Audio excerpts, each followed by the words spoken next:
So welcome to the Uncommon Talks. What's good, everyone? This is Uncommon Talks, and today we have a very special guest with us, Miss Kanika. So Kanika, welcome to the Uncommon Talks. Thank you. So we want to start this conversation by asking you, what made you inspired to start multiple businesses? Actually, it's not about inspiration, it is about motivation mostly, because I already had this in mind that someday I would start my own thing, be my own boss. I had never wanted to work 9 to 5. I never wanted to work for someone and make them rich.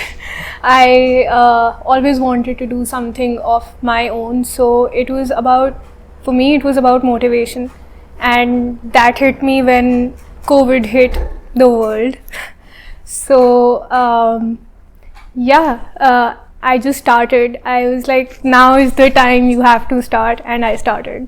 Amazing. So did you work in corporate like kabhi bhi, or? Yes, Okay, so you have the experience. Yes, I have. I used to work for Paytm in India. Then I moved to Netherlands. I worked for a very fun football firm called 433. That's cool. Huge football fan, so it was like a dream job for me. But yeah, I got homesick and I came home. Okay. And I was still working for them. But I always had this in the back of my mind that I want to start something of my own. So I started going to my father's factory, learning how to handle business, how to deal with clients, how to deal with labor, everything. And that got me started on my journey too. Amazing. So as you are a graphic designer, so how would you explain graphic designing to the people who doesn't know about it or who wants to get into this industry? Graphic design can mean a lot of things to a lot of people. It can mean a lot of different things also. What I would say is that graphic design is how to convince people, how to affect their minds, how to convince them to buy something or watch something or change something about the world. We can do a lot of things with graphic design. It's not just how it looks, how pretty it is, or how beautiful it is. It has mostly about how it connects one thing to a human and how it works, how well it can communicate with people, because you can't always communicate with long paragraphs, long research. So how to put all that research in one visual and make a human connect with that topic. So if I want to summarize it, it is not just making something very pretty or something appealing, but it is about tapping into people's mind. Yes. And connecting in like as precise way as possible. You have to make a logo, you have to make a tagline, and it should hit the people in the right way. Yes, exactly, in the right spot. Like how chocolate hits you. It's not very appealing to see, but when you eat it, it hits you in the right spot. Chocolate is appealing to see. Yes. Okay. So what kind of projects do you get in general? I mostly get social media management projects, designing templates for social media, mostly branding projects, which are my forte, which are my fun area to explore everything in. I mostly do logo design and design the entire brand language of a brand, a company, and how they communicate with their audiences. So, like everything that you are telling, people must be thinking that you should be very creative to start all these things. So, do you agree with this? Like you have to have a very creative mind, or anyone can start it and anyone can work into it eventually? I believe everybody is creative. And that's not like, Would you like to explain it a little bit more? Everyone is creative in the way that, you could be creative with playing sports. I could be creative with language. Someone else could be creative with paints, things like that. Everybody is creative in a way or another. So if everybody is creative, anybody can get into design. In a way, everyone has its own set of qualities. Yes. That they can take the advantage of. Yes. Amazing. So till now, which project has been your favorite one? My most favorite project was designing the branding for my own firm, V & Rose. It was the most fun because obviously I was passionate about it the most. So I put in all that I had in it, and I did everything from logo design, packaging, brand language, colors, social media, photography, everything. So that was by far my most favorite project. Amazing. So when you started learning all these things, was it something difficult to you when it came, or did it came naturally to you? It came naturally to me from the very young age of, when I was in 5th standard or 4th standard. I always knew I wanted to get into a creative field. Okay. I was fascinated by anime. I used to watch anime almost every day. So Dragon Your Ball favorite Z. anime? Dragon Ball Z. Okay. Actually, that time it was, now it is Naruto. Kind of like tied between the two.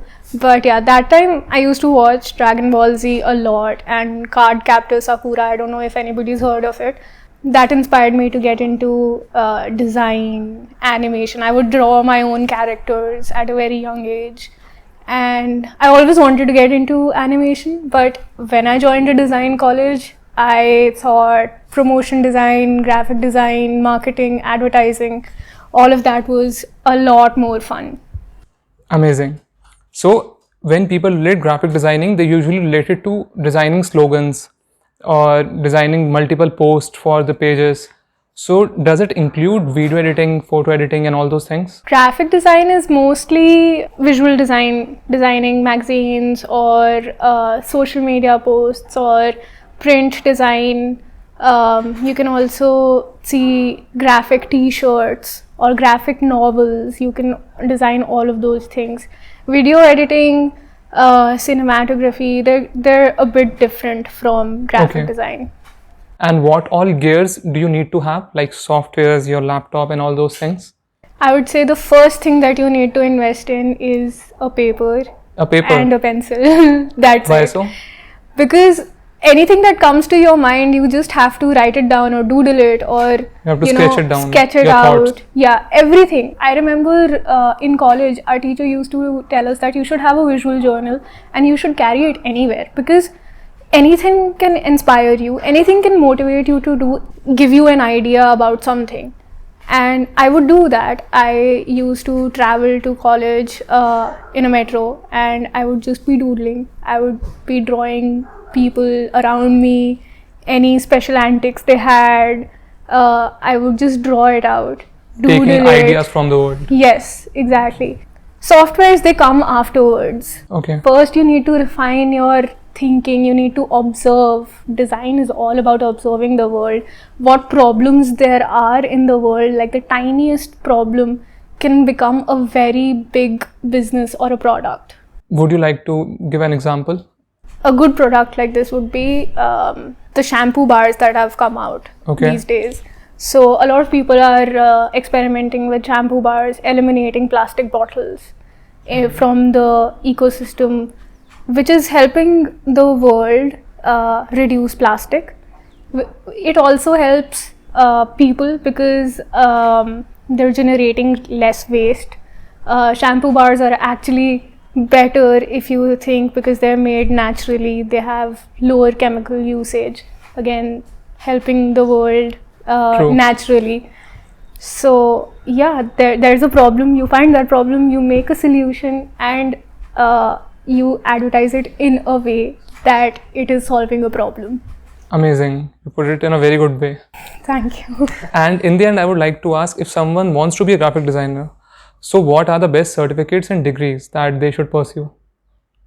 I don't think there are any degrees or diplomas for anyone who wants to work on something. If you really want to work on something, you should just go get the knowledge from somewhere. There are thousands of books on graphic design. There are thousands of books on photography, video editing, typography, everything. And you can gain knowledge from anywhere. You just need to put your mind to it. And if you really want to get a degree, you could go for communication design, because they teach you everything there in that degree. Yeah. So isn't that true that if you are working on your own, then degree of course is not important. But if you are applying for a job in corporate after obtaining the skills of a graphic designer, like, do they ask a degree, or will they see your work? Most of the corporates, they see your portfolio Okay. They see that you have done an undergrad degree. It can be anything. I've worked with amazing graphic designers who did engineering in their undergrad or BCom honors, and they were as good as any other college, design college student. So again, like I said, degree is not a very big thing. Your work, your portfolio, your how you showcase your skills is what matters in this. True, and eventually I think it is happening with every field in India. People are more like inclining towards the skill that a person has than a piece of paper on which they have written their degrees. Yes, that's true, and that shift is happening, I think, because of COVID also. I mean, it was happening before, but now it's more because everybody is gaining a lot of knowledge from online courses or reading a lot. They have more time to invest in other skills that they always wanted to pursue, and even corporates are giving those people chances to prove their skills. And if you will hire someone in the future for your organization, what skills will you see in them? I would see their will to learn. Okay. And if they're curious enough to learn. They should have the passion, the urge to. They should have a passion towards learning new things, learning new skills, and that's what matters in today's world. I always believe in these words that if you're not learning something new every day, you're not moving, you're static, you're stuck in one place. So you need to be learning something new every single day, even if it's the tiniest of thing. If you learn how to cook pasta today, that's also a very great thing that you added to your personality, to yourself in your life. So in the end, it was amazing to have you on our show, and I hope people can get a lot of knowledge from this. And would you like to say to people that subscribe to Uncommon Talks or something like that? Subscribe to Uncommon Talks, guys. They're amazing. So, okay, we'll wrap it up. And thank you once again for coming to the show. And this is Uncommon Talks signing out.